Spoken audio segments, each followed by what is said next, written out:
Good morning. Today is March 4th, 2025. Welcome to another episode of Legal Grounds Morning Cup. I'm your host, Texas consumer and real estate attorney Benjamin Sanchez. Today, I will briefly discuss what happens when you appeal an eviction judgment from a Texas Justice of the Peace Court. So stay tuned and learn.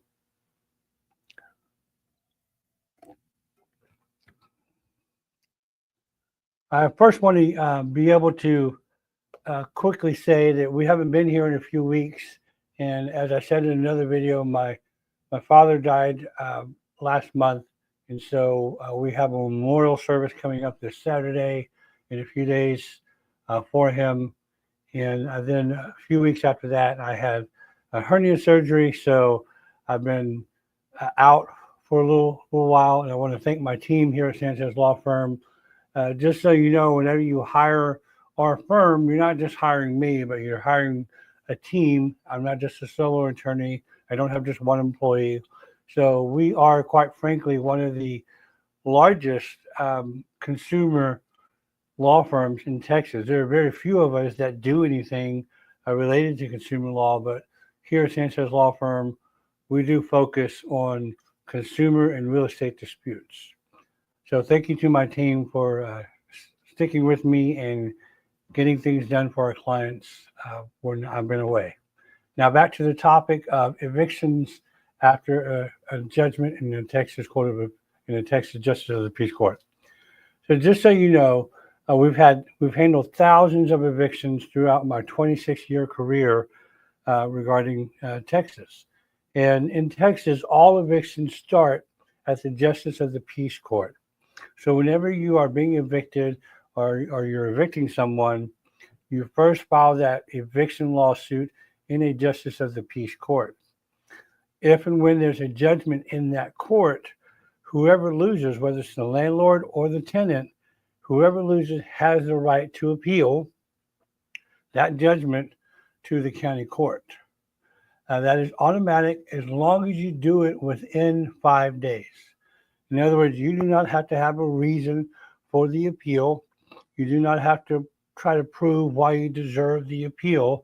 It's just automatic. If you meet the procedural requirements of appealing, then you can do that. So when you appeal, there's two types of appeals in terms of how you pay. So the Justice of the Peace Court will set a bond that you must pay in order to appeal, and that has to be done within 5 days. Technically, you have to file the appeal within 5 days, and then within 5 days after that, you got to pay the bond. However, a lot of tenants may not be able to afford the bond, and so there's the alternative of filing what's called a statement of inability to afford costs and appeal bond. And that allows you basically to appeal for free. There's a big difference, however, and this is one of the things I want to focus on today. When you appeal and you pay the appeal bond, that is all you need to pay for the remainder of the appeal. In other words, once you pay that appeal bond up front, you do not need to pay anything else. However, if you take the free route where you don't pay the appeal bond, then that comes with strings. And what those strings are paying rent. And so if you don't pay with an appeal bond, then within 5 days, you have to pay the first rental payment. Okay, so you have to pay your rent, the first rental payment. And then on the first of every month, or as rent comes due, you have to pay that. And you pay these rent payments into the court registry so they do not go to the landlord, because at the end of the day, the landlord may lose on appeal and you may get that money back. So I'll get to that in a moment. But you have to really consider what your financial situation is like if you want to appeal. Because I've had some clients who just can't afford the appeal bond, and so they go the route of asking for the free appeal. However, that appeal comes with having to pay rent into the registry of the court, the first one within 5 days, and every rent thereafter on the first of the month. And that may be quite burdensome. Sometimes my clients are able to pay the appeal bond and they're able to pay that, and that's the only thing they need to pay for the life of the rent. And sometimes if we can get the appeal to go over a long period of time, it may make more sense to pay the appeal bond rather than the monthly rent. Normally, the appeal bond is twice the amount of the judgment, and so depending upon the judgment you have, you may do that.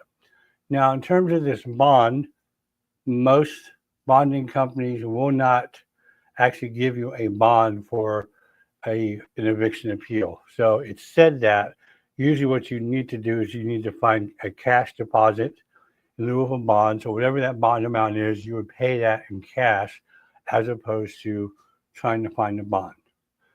So that is something you really have to consider.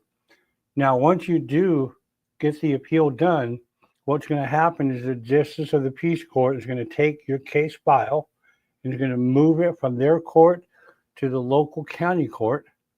And then that county court is going to start a new case. It's still going to be the landlord versus the tenant. They're going to start a new case. They're going to assign it a case number. They're going to assign it a court. And then that court, once it gets set up, that court will then set that case for trial as if the Justice of the Peace Court never happened. It's important to know that it's called a de novo trial, which means that whatever happened before doesn't matter. It's a new trial. It's fresh.